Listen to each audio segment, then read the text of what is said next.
Okay, let's start sa ating lecture on how you will do the COC1 demonstration. Clear naman po ako. Anybody? Yes po. Okay. Okay So, po, sir. ang pinakaunang responsibility natin sa COC1 demonstration is to conceptualize ano ba ang role natin dito in the first place. So kapag ka COC1, lagi nyo tatandaan, you are considered or you are portraying rather a trainer. So lagi nating i-conceptualize na sa COC1, trainer tayo, COC2, assessor tayo. So magkaiba siya ng roles, no? Alam naman natin to. And after that, pagka na-establish mo na sa sarili mo na ikaw ay trainer, kailangan mo ngayong mag-prepare kung pa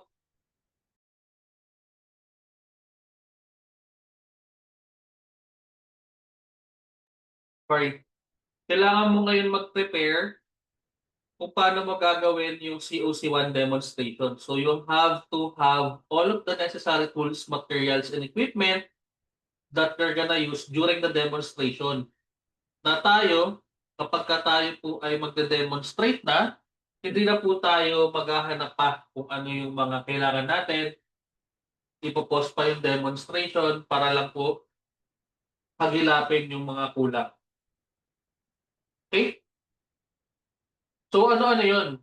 Unang-una is the tools, materials, and equipment na gagamitin natin sa demonstration. Na-establish nyo naman during your portfolio kung ano yung task na gagawin natin. So, kapag ka tayo po ay nagde-demonstrate ng COC1, live demonstration po tayo ng task. Ibig sabihin, totoong magde-demonstrate po tayo. Wala pong assumed na props. So, kung for example, ang ating i-demonstrate is to decorate pastry products, magdadala tayo ng necessary tools, materials, and equipment na ginagamit natin when we do decorate pastry products.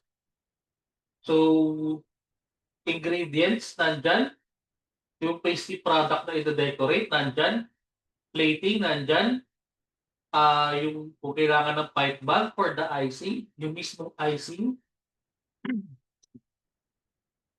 And of course, huwag natin kakalimutan, when we do a real demonstration, pati po dapat yung ating appropriate na pananamit ay mahalaga. So, ibig sabihin, especially if you are handling food, like dun sa example natin na preparing pastry products, or rather decorating pastry products, dapat may appropriate PPE po tayo. So ano ba ang PPE for food handling? Hairnet. Mas maganda kung may splash guard tayo para doon sa ating saliva para hindi mapunta doon sa food. Aprons and gloves. So dapat ganoon din tayo, no? Kasi tayo ay mga trainers and we have to lead by example. So kung tayo ay hindi gagamit ng appropriate PPE, habang tayo ay nagde-demonstrate, 9 times out of 10, gagayahin tayo ng mga tinuturuan natin. Lagi ko itong sinasabi, especially sa mga construction sector. Kasi minsan yung mga trainer, matigas din ang ulo. Hindi nagsusuot ng PPE, paano mainit daw. Mainit daw sa ulo yung hard hat. Hindi naman daw kailangan ng vest.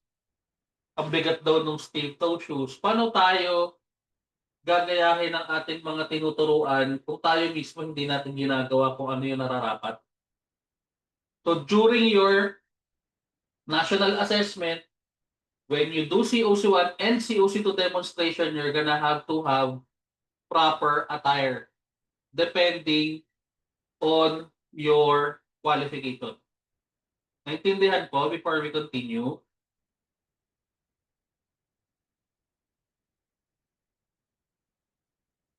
Pareha po, anybody?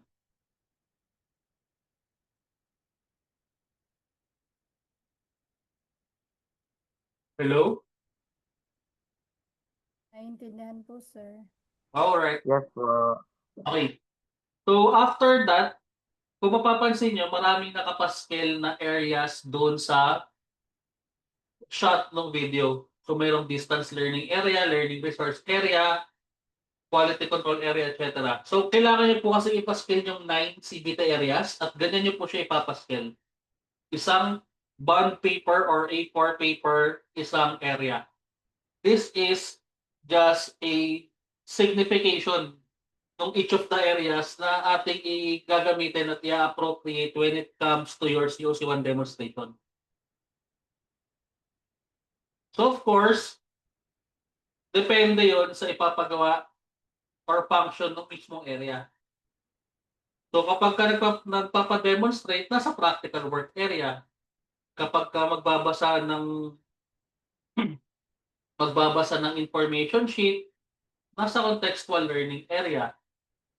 Kapag ka mag-i-institutional assessment, nasa institutional assessment area. So nakapaskil yan, no? 9 CBT areas po. And kung mapapansin nyo, mayroong papel sa likod niya na parang chart. Ayan po. So dalawa yan, no? Yung nasa kaliwa is the progress chart that monitors the progress of your learners. Gagamitin yan pagka tayo or yung learners natin ay may achievement na ipo-monitor natin dun sa progress chart po yan.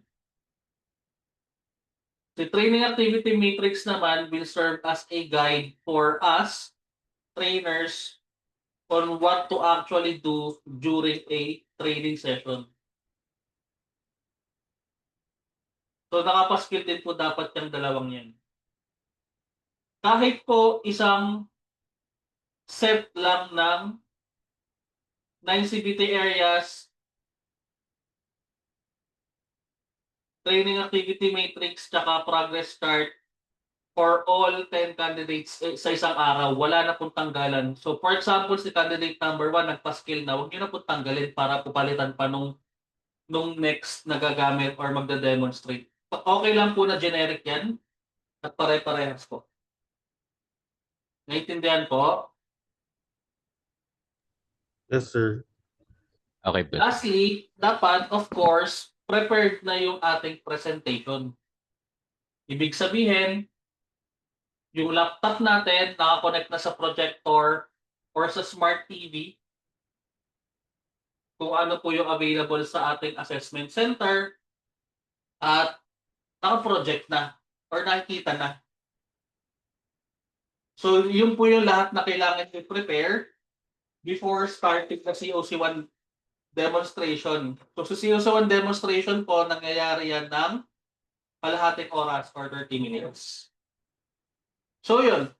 Before we start the video, yun po yung, or rather before we start the demonstration, yun yung mga kailangan nating i-prepare. Di naman po tatakbo yung 30 minutes habang nagpe-prepare kayo. Tatakbo yung 30 minutes pag nagsalita na kayo at mag-i-start na nung demonstration. Klaro po, mag-i-start na po ako i-play yung video. Yes po. Okay. So yun, kung mapapansin nyo, doon sa very first start ng video, chine-check pa niya yung completeness ng mga resources na binanggit ko. That is just, ano lang po, no? Validating yung sinasabi nating preparation. Then after that, mag-i-start na siya nung demonstration niya. Makinig po muna.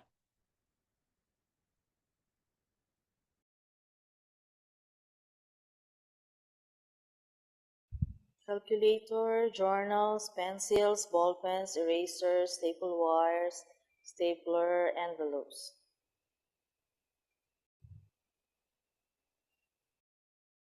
Good morning, everyone. Before anything else, can we have our opening prayer? Can you please stand? In Jesus' name, amen. Okay, good morning once again and welcome, trainees. Welcome to Bataan School of Fisheries. It is located at Daan Bago, Orion, Bataan, a TESDA accredited training center.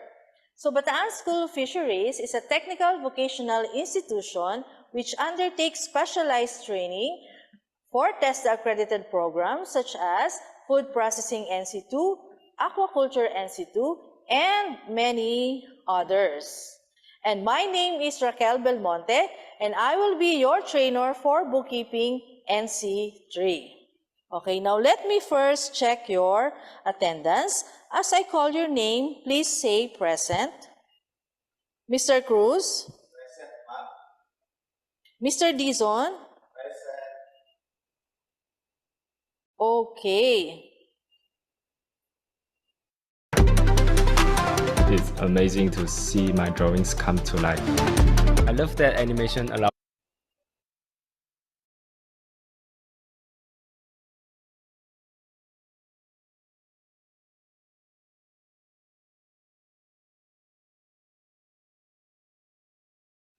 Calculator.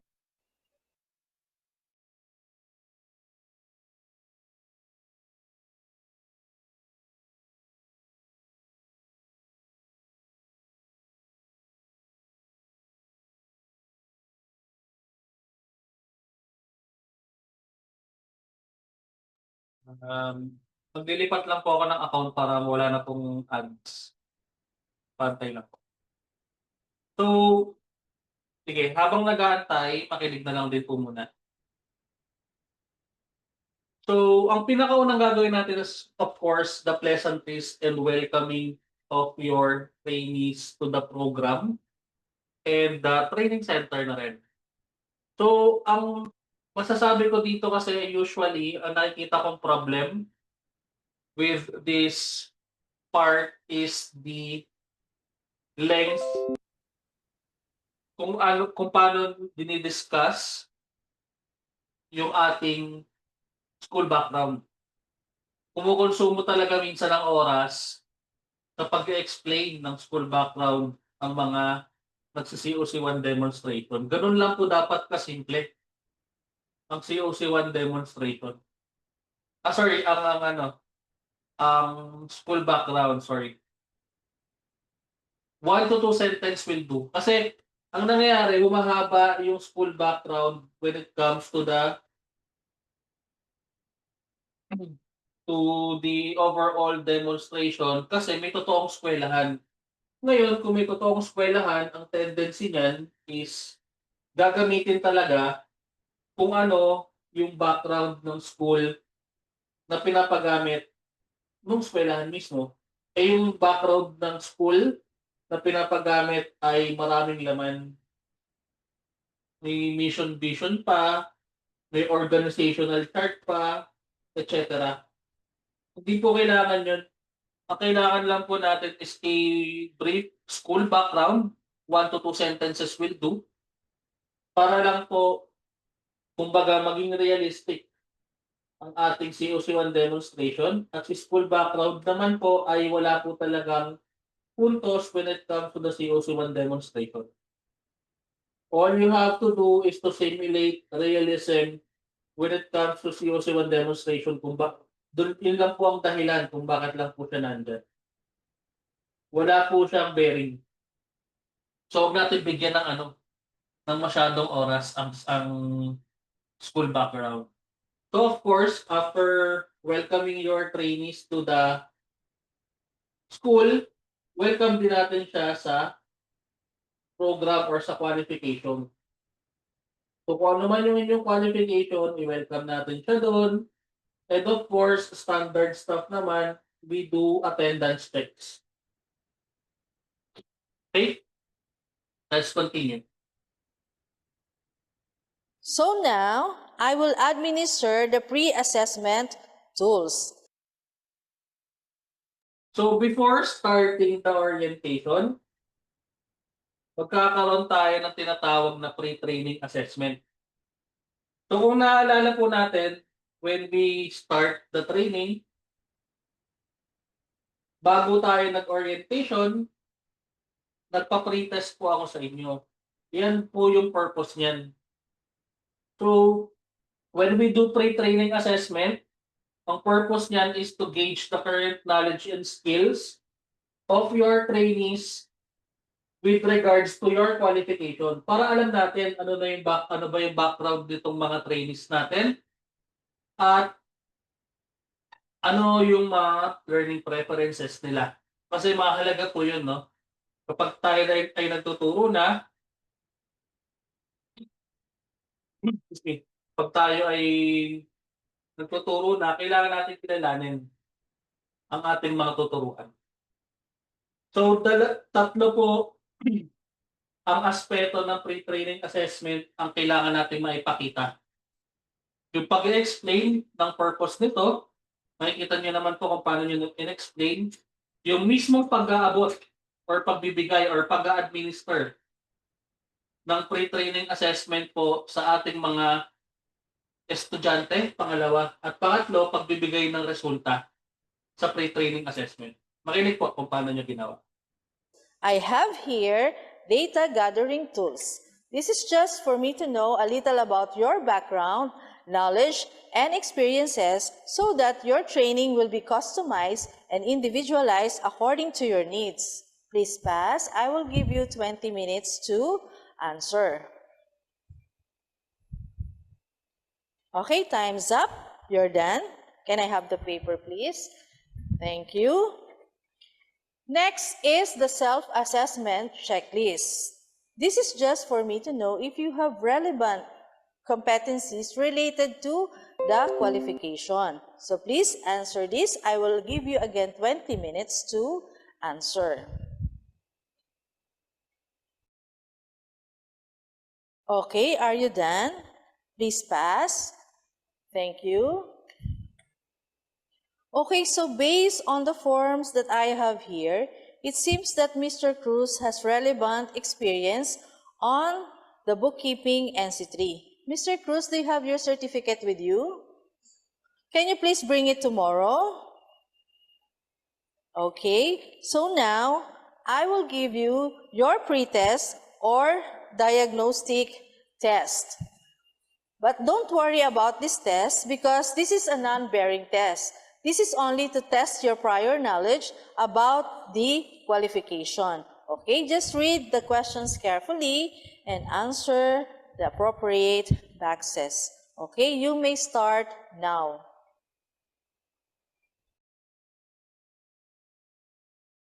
Okay, time stop. You're done. Please pass. Thank you. Okay, before I proceed to the orientation of CBT, I want you to have a facility tour. Are you excited? So yun, ganun yung gagawin natin, no? Yung three-pronged pre-training assessment considerations natin. Explanation of the pre-training assessment, kung bakit po tayo nagpapa-pre-training assessment, pagbibigay at pagbibigay resulta. May katanungan po.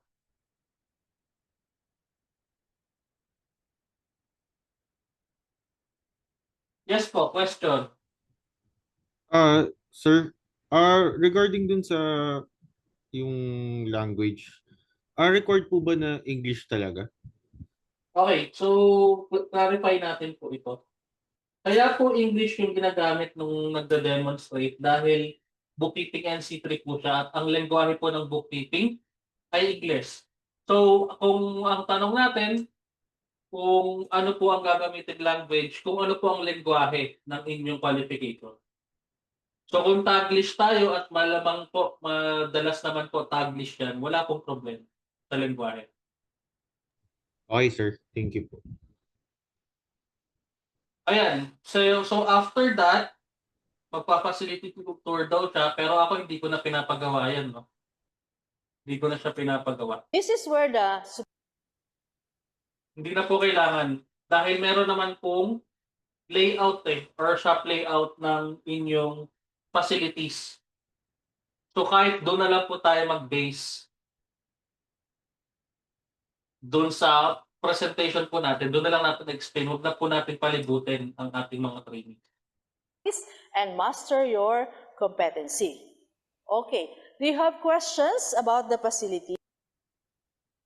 So yun, after that, continue po and magpo-proceed na siya sa orientation mismo. So, ang orientation naman natin, kahit anong qualification is standard in nature.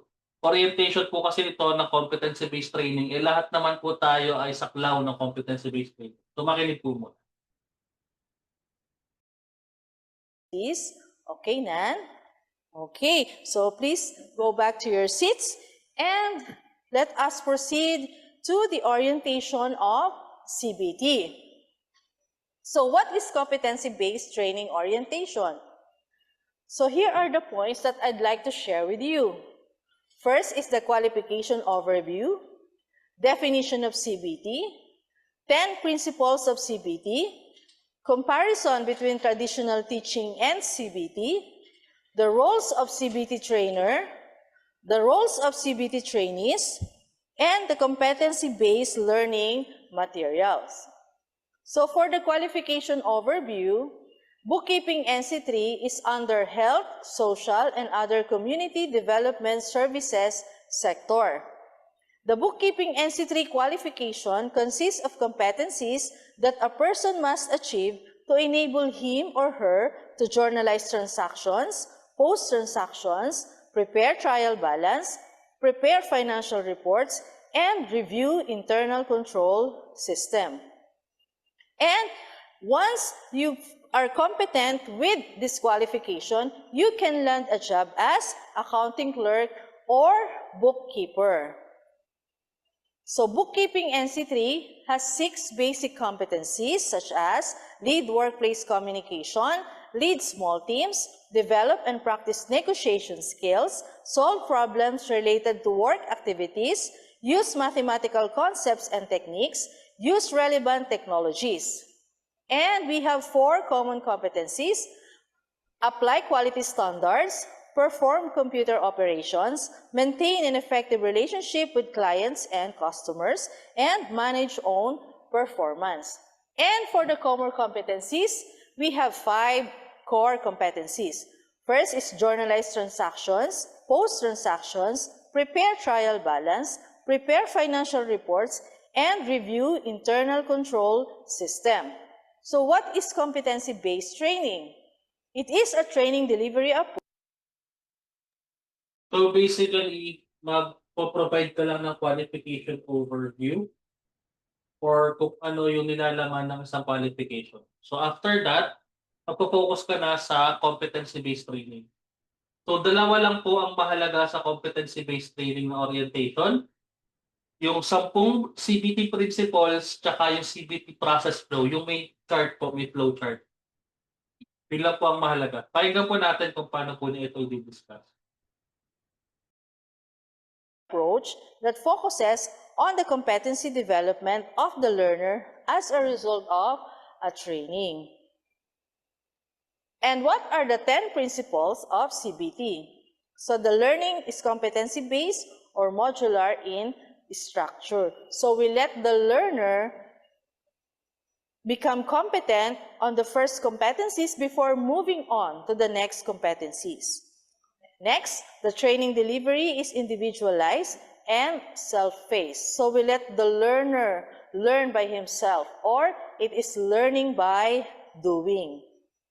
Next, the system allows recognition of prior learning. So if you already have the competency, show me your certificate and I will validate it through written test, demonstration, and oral questioning. And if I found you competent, you can now move on to the next level of competency. And the training program are registered in UTPRAS, or the Unified Tibet Program Registration and Accreditation System. Now, what is the difference between traditional teaching and CBT? In traditional teaching, instructor focuses on managing instructions or teacher-centered, while in CBT, instructor focuses on managing learning or learner-centered.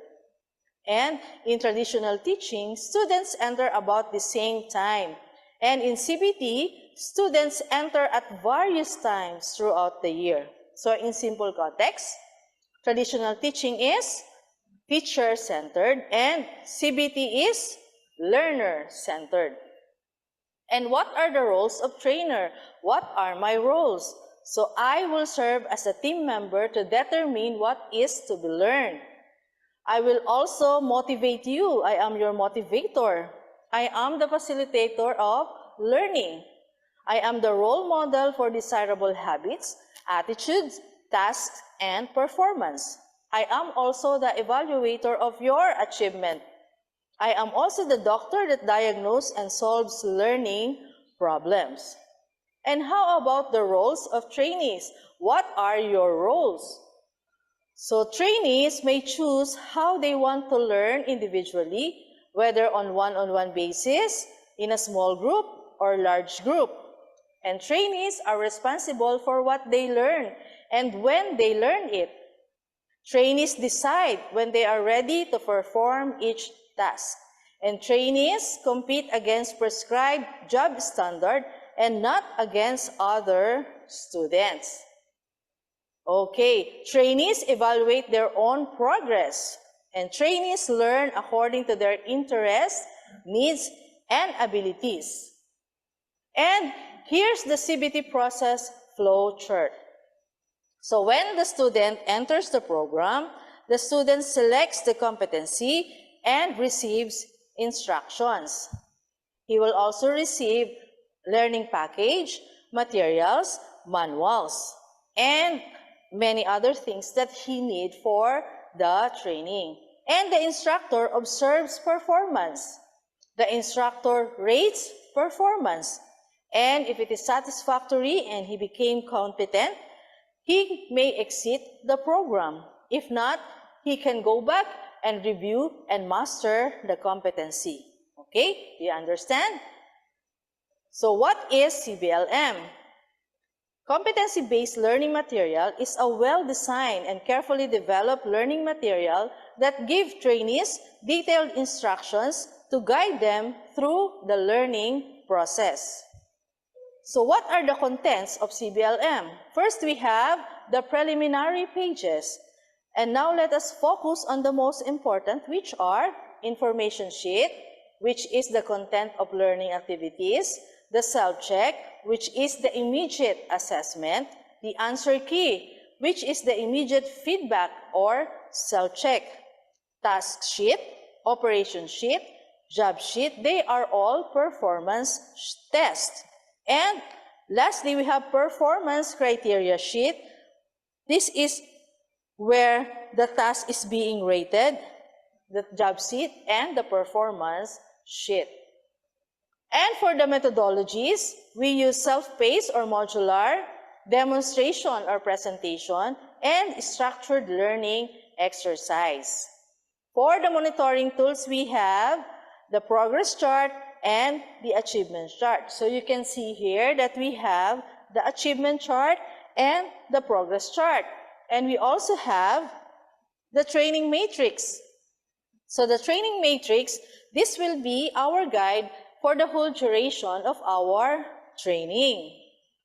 Okay, so for the evaluation tools, to assess your underpinning knowledge, we use written tests and oral questioning. And to assess your underpinning skills, we use demonstration and performance tests. And this is the shop layout. This is what I have shown you before. Okay, do you have questions on the orientation? None so far.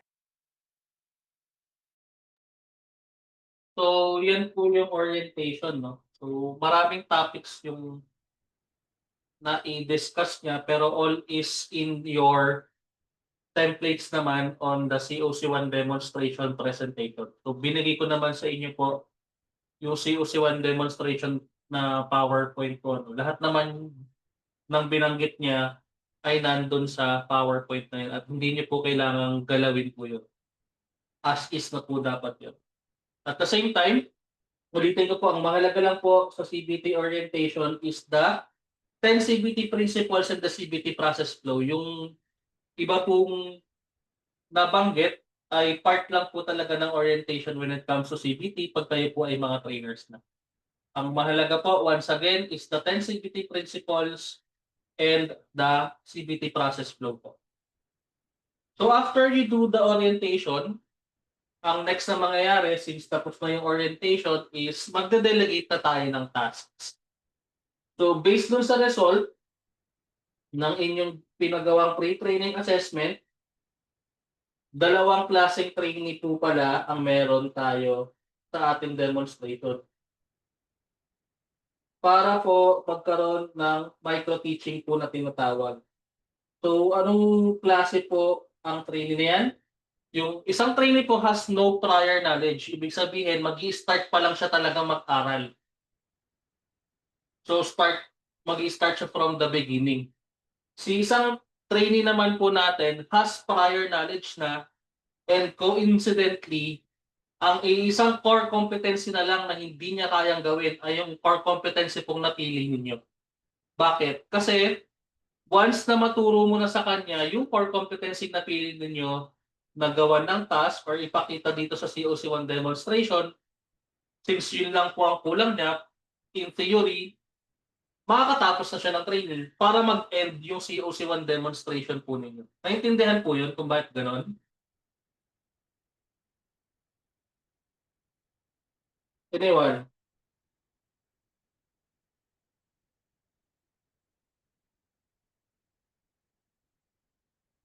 So, kasi pagka ginawa po natin na yung mga trainees natin has no prior knowledge lahat, hindi matatapos yung training kasi kailangan nilang tapusin lahat ng competencies in order for them to reach the end of the training. So magkakaroon tayo ng trainee na isang core competency na lang at kulang. Tapos yun pa yung ituturo mo sa kanya. Klaro po yun ha. So, paano natin siya ipapakita that meron tayong dalawang klase ng training?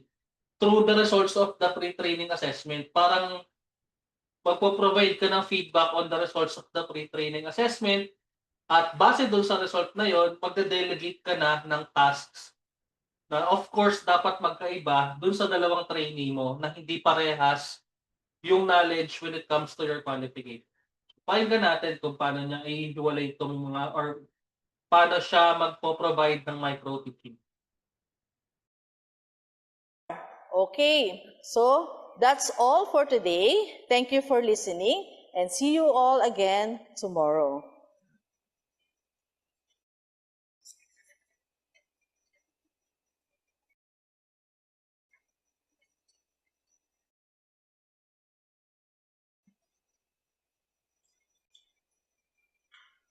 Okay, good morning once again, trainees. How are you today? Okay, first let us have our opening prayer. Can we all stand? In Jesus' name, amen. Okay, first I would like to check your attendance. As I call your name, please say present. Mr. Cruz? Present. Mr. Dizon? Present, ma'am. Okay, so Mr. Cruz, do you have your certificate or any evidence with you? It seems that your certificate is valid, but I still have to validate it through written test, demonstration, and oral questioning. Okay, now I will assign you to your workstation. So, Mr. Cruz, for the validation of your prior learning, you will be assigned at the institutional assessment area. And for Mr. Dizon, based on your pre-assessment tools, you will be assigned at the practical work area. Okay.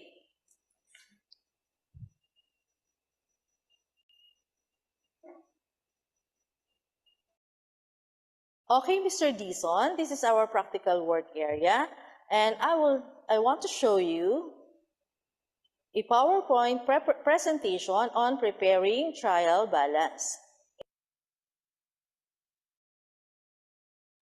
So ganun no, binase niya sa results ng pre-training assessment yung ipapagawa niya doon sa dalawang training.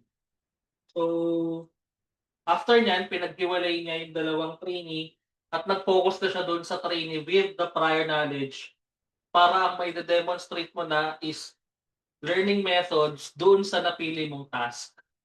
So ilan po ba ang learning methods natin? Ang training methods, visa session plan po ninyo. Ilang klase po ang methods? Ilan po? 4 po. Ano-ano po ito? Ano-ano po yung 4 na yun? Sige po, isa-isahin po natin. Pagka may nakalimutan naman po, sasabihin ko naman. Ano po yung 4 na yun?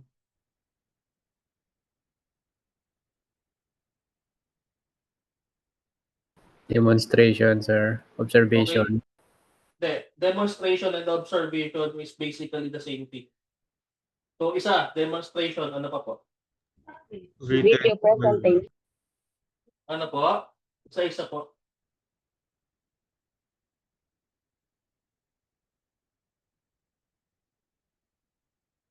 Ano po?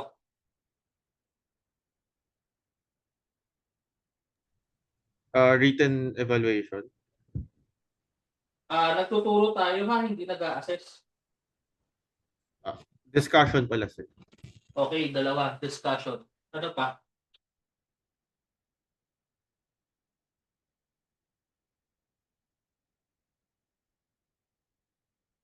Oral questioning, sir.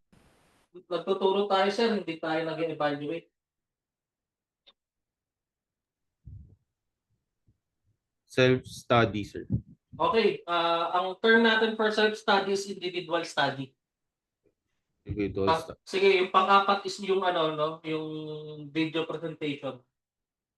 So, yung 4 na yon, ang ipapakita natin dito. So, unang-una dapat magpo-provide ka ng individual or self-study sa kanila.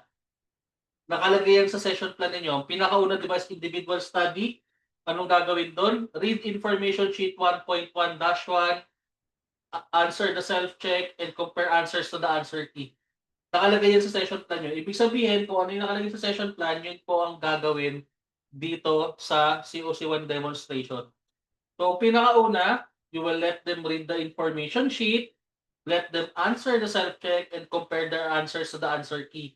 Tapos tatanungin mo, naintindihan niyo na po ba yung topic based po doon sa inyong binasang information sheet? Siyempre, hindi pa. Tsaka ka magpo-proceed sa second method, which is lecture discussion. Naintindihan po kung paano siya nagpo-flow? Yes, sir. So yun, dito na tayo ha sa lecture discussion. Makinig. And here are the steps in preparing trial balance. First is we have to indicate the heading, centered, the details of the trial balance, the name of the business, the term trial balance, and the date. Number 2, we have to list the open accounts and their balances. Number 3, total the debit and credit column. And number 4, double rule the total of the debit and credit columns. It means that you must put 2 lines after the amounts have been equaled and balanced. Do you understand, Mr. Dizon? Okay, to further enhance your learning, I will show you a video clip.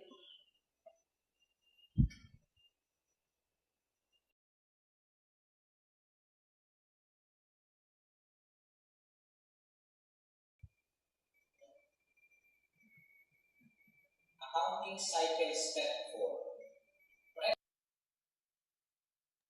Ano lang po ito ha, nauna lang po yung video presentation niya bago yung mismong lecture. It can be interchanged naman yung video presentation sa yung lecture.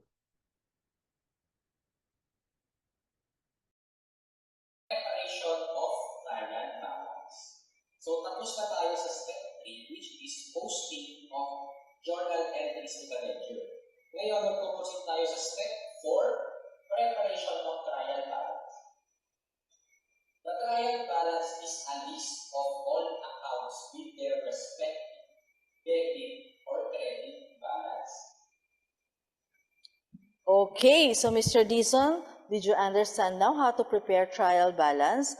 Okay, so I will show you how to do it. And this is the exercise. Prepare the trial balance of Magaling Computer Shop. The account balances as Okay, sorry. Yung lecture niya ay simple lang pala. Naging lecture na pala siya. Then, nag-video presentation na rin siya. So, nakakatatlong method na, individual study, lecture discussion, and video presentation. Sa fourth na method natin for learning is the demonstration. Pero this doesn't mean that the trainee yung magiging trainee mo ang magde-demonstrate kagad. Of course, since you are the trainer, you will demonstrate on how to do it first bago sila. Naintindihan po yun? Sir, Yes po. Okay. sir, halimbawa po pwede pong magtanong. Sige po. Halimbawa po sa isang LO po, may 2 or 3 information sheet po doon. Dapat din po ba yung 3 po na yun is mai-apply po dyan? Ang coverage lang po nito ay isang content lang. Okay po, thank you po. Mamimili lang po ng isang content.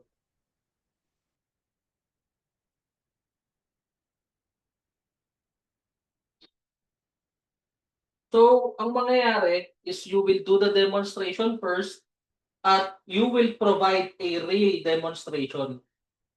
It just so happens na itong magde-demonstrate po, bookkeeping po ang kanyang qualification, kaya napakasimple ng kanyang demonstration. Pero kung kunyari, hard skill yung inyong ituturo, gagawin mo talaga. Like sabi ko nga kanina, kung magde-decorate ka ng tape or pastry products as a content, meron kang gamit, meron kang tape, meron kang pipe bag, meron kang icing, meron kang suot na PPE, ide-demonstrate mo talaga kung paano mag-decorate ng pastry product. Isang sample lang naman po ito. Pero tingnan nyo, na since magde-demonstrate na siya as a method, siya muna yung magde-demonstrate on how to do it, sa whiteboard po niya gagawin. Of December 31, 2020 is given. So now I will show you how to do it. Okay, so first, you have to focus on the exercise and see the account titles and the amounts. First, we have to put the name of the company, which is Magaling Computer Shop. And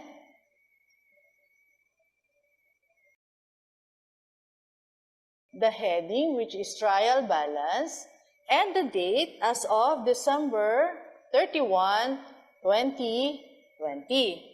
Now, we will list the accounts. First is we have 101, which is cash. Next is 102, which is accounts receivable. 103 is equipment. 201 is accounts payable. 301 is capital. 401 is service revenue. 501 is supplies expense. And 502 is salaries expense. Now, we will put their amounts. This is the debit and this is the credit. For cash, we have 181,000. Accounts receivable, we have 15,000. Accounts payable, we have 20,000. Supplies expense, we have 5,000. And side accounts payable, 20. Also, should be do the next. Okay, do you understand now? So, real demonstration po talaga at ang rule ko po dyan kapag you proceed with the demonstration, paano natin masasabing totoo ito? Kung yung makikinig talagang matututunan niya yung task, ganun lang naman kasimple yun. Kung Sir, question the way, po. Ano po? Hindi to po sa akin po sa bread and pastry po kasi prepare and display petty fours. Then may LO hanggang LO6 po kasi to. Pipili lang po ng isa, no? Isang content sa isang LO. Ang kailangan ko lang po.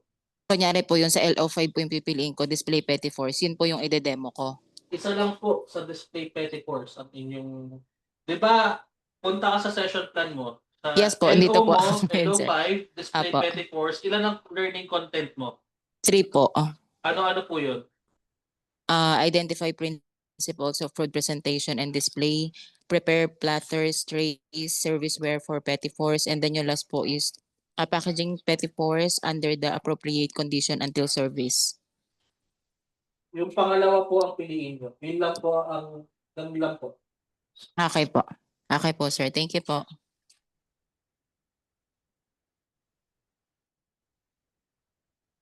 So you will do the demonstration po talaga.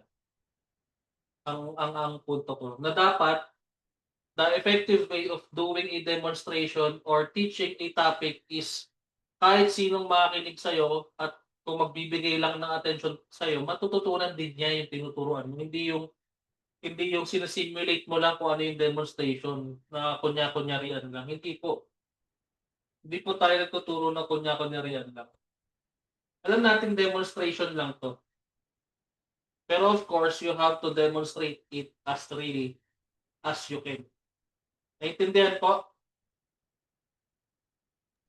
Okay, sir. So after sir, you do... sorry po.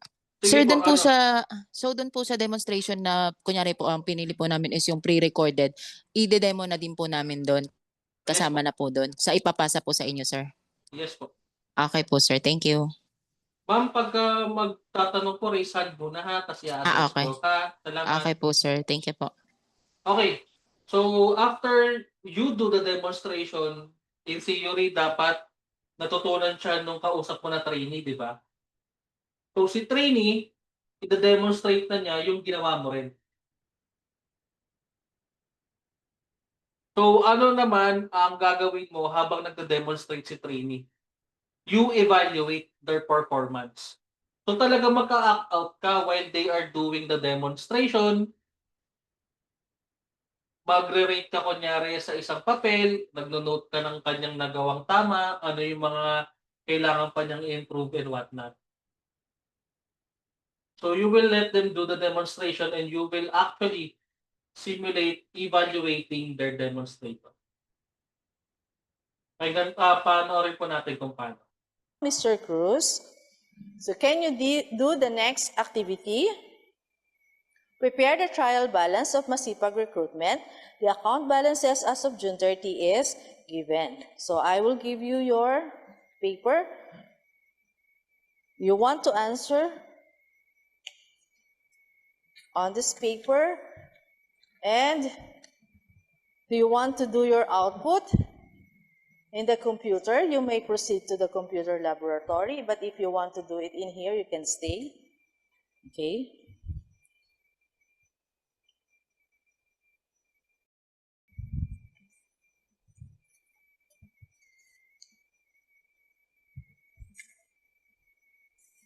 Okay, you're done. May I see your output? Okay, Mr. Cruz, you were able to put the heading, the account codes, and the list of account titles, but you forgot the normal balances of some accounts. Okay, so Mr. Dison, you need to practice more, and you will stay here at the practical work area. And when you master and practice preparation of trial balance, and you are ready for the institutional assessment, please call my attention, and we will proceed to the institutional assessment area.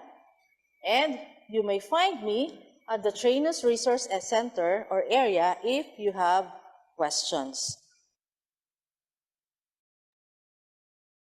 So after letting your trainees demonstrate the task and evaluating, di ba? Kung napapansin nyo, talagang may papel siya. At tinitignan niya yung performance, pati na rin yung output nung kanyang naging, or rather yung naging demonstration ng kanyang trainee. After that, nag-provide siya ng sufficient feedback on how they actually did on the demonstration. So one of the most important parts din, no, when you become trainers is letting your trainees or providing your trainees time to practice.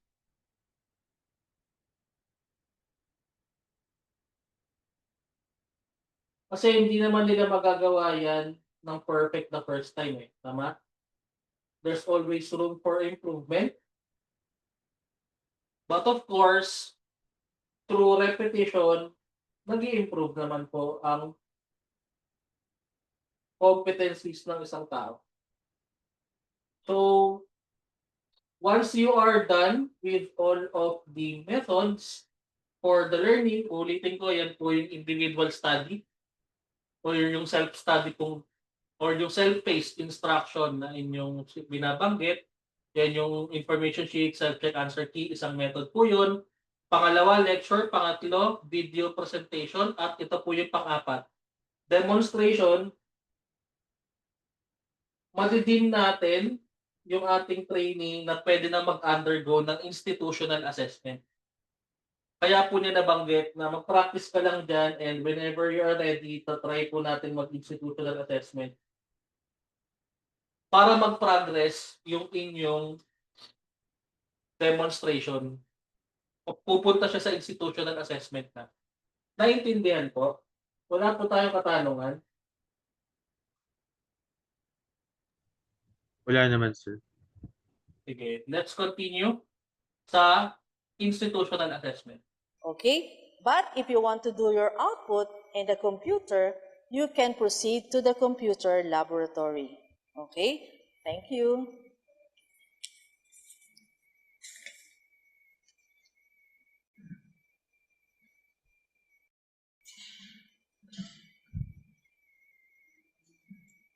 Institutional assessment. Okay, Mr. Cruz. For the validation of your prior learning, I am going to give you written test, demonstration, and oral questioning. For your oral questioning, here is my question. What are the steps in post?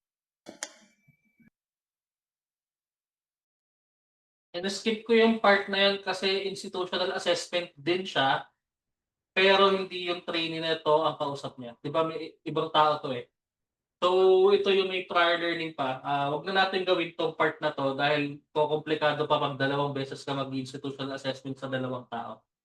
One institutional assessment will do and mag-focus ka doon sa tinuruan mo at doon ka magbigay ng institutional assessment sa kanila para mag-progress po yung inyong demonstration for COC1. So yan, after niyang turuan yung trainee, mag-institutional assessment na po yung trainee to validate yung learning po niya dun sa binigay niyo pong mga methods sa kanila. Okay? Pakinggan po.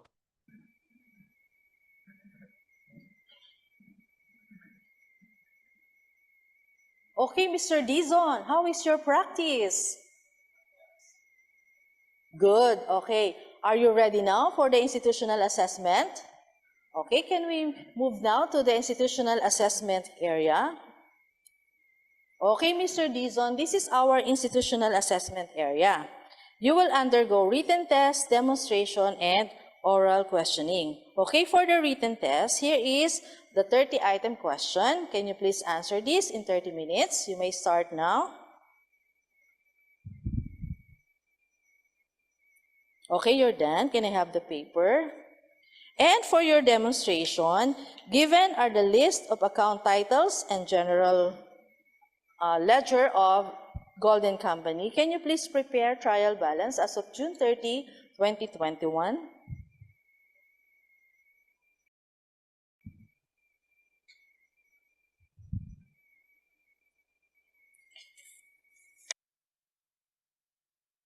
Okay, before we continue, ang institutional assessment po ay tatlong aspects. First ay written test to test the knowledge ng ating trainees. Pangalawa is the demonstration to test their skills. Lastly, i-oral questioning or i-interview natin ang ating trainees to test kung ano yung lawak at lalim ng knowledge at skills niya doon sa competency na yun. So, yung tatlong yun, lagi po yun ha, pag institutional assessment, tatlo po lagi ang methods. You will let them do the written test, you will let them do the demonstration, and you will provide oral questioning and listen on their answers. So anong ginagawa mo during demonstration at written test? You observe and evaluate their performance. So pagkakuha ni written test, syempre, checkan mo. Habang nagde-demonstrate sila, observe mo kung anong ginagawa nila at mag-evaluate ka. May papel ka, mag-rate ka kunyari dun sa papel. Okay, are you done? Can I have the paper? And for your oral questioning, what is the importance of preparing trial balance? Okay, Mr. Dizon, please give me some couple of minutes to check your answers.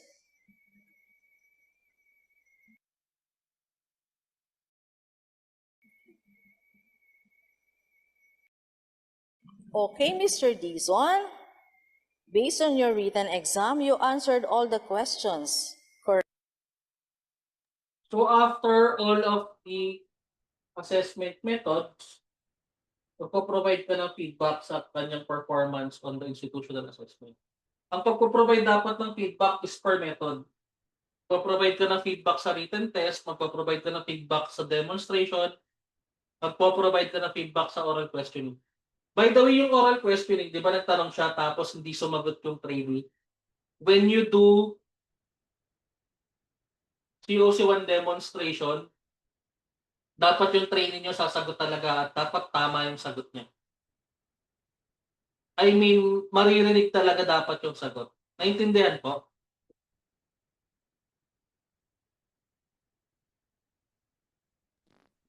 Yes, sir.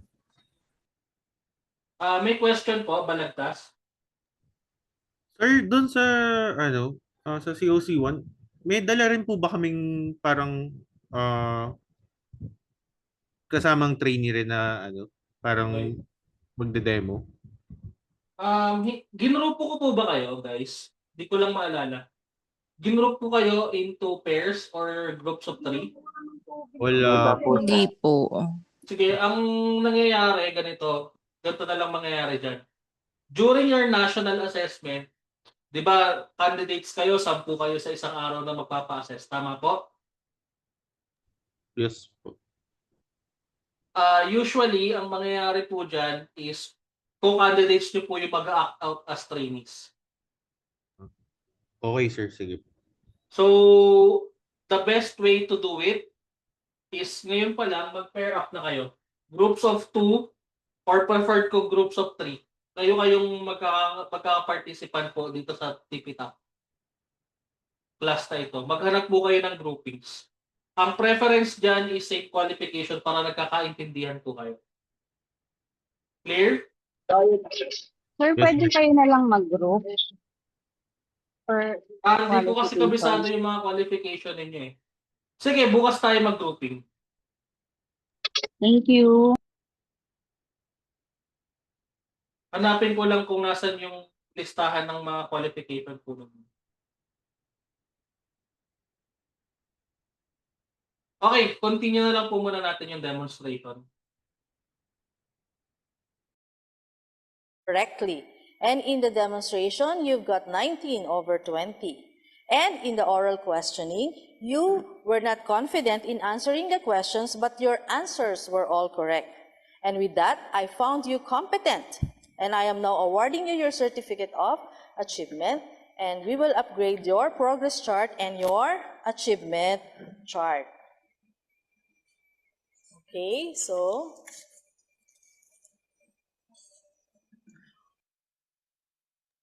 of course, kung naging mong competent yung trainee mo sa institutional assessment, basically, nagkaroon siya ng achievement at nakuha na niya yung competency na yun, tama? Kailangan mong i-plot ito sa kanyang achievement chart at progress chart. Kaya siya lumapit mismo dun sa chart para i-simulate na magtitik siya or checkan niya sa progress chart yung naging progress ng kanyang trainee. Coincidentally, pag nakita mo dun sa progress chart na, di ba ang kwento nito, isang core competency na lang ang kulang niya. Tapos yun ang tinuro mo sa kanya. So since yun na yung kulang, yun na lang ang kulang niya at na-achieve na rin niya ito, dun matatapos yung training duration niya. Naintindihan po yun? Yes, sir. Klaro po yun, ha? Okay, Mr. Dison, can you please come back tomorrow for your post-test? Thank you.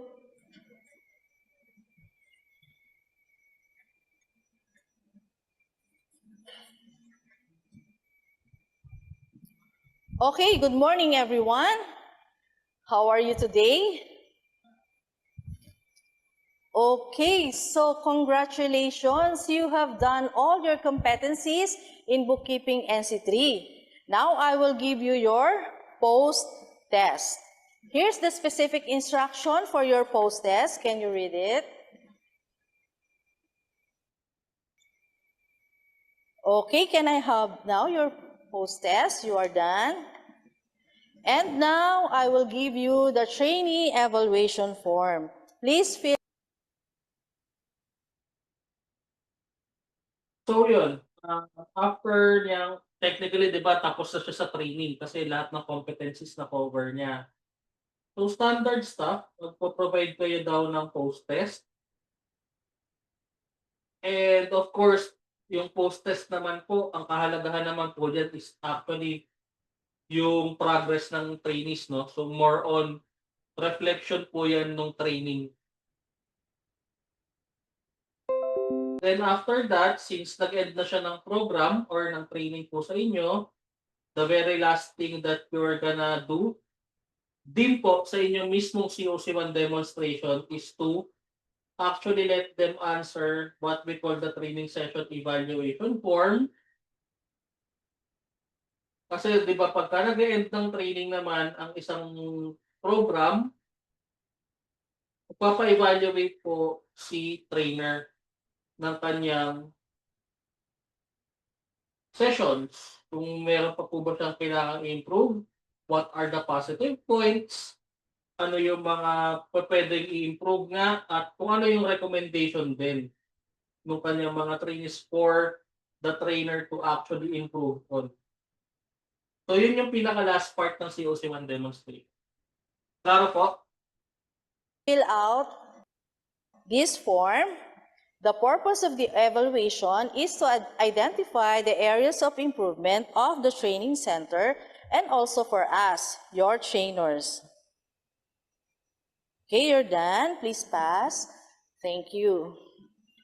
Okay, so once again, congratulations for completing all the competencies in bookkeeping NC3. I now recommend you to take the national assessment. Please visit your office, provincial office of TESDA, and bring your passport size pictures and the assessment fee. Okay, and please do keep posted on the schedule, and I suggest that you take the national assessment when you are ready. And that's it for the COC1 demonstration.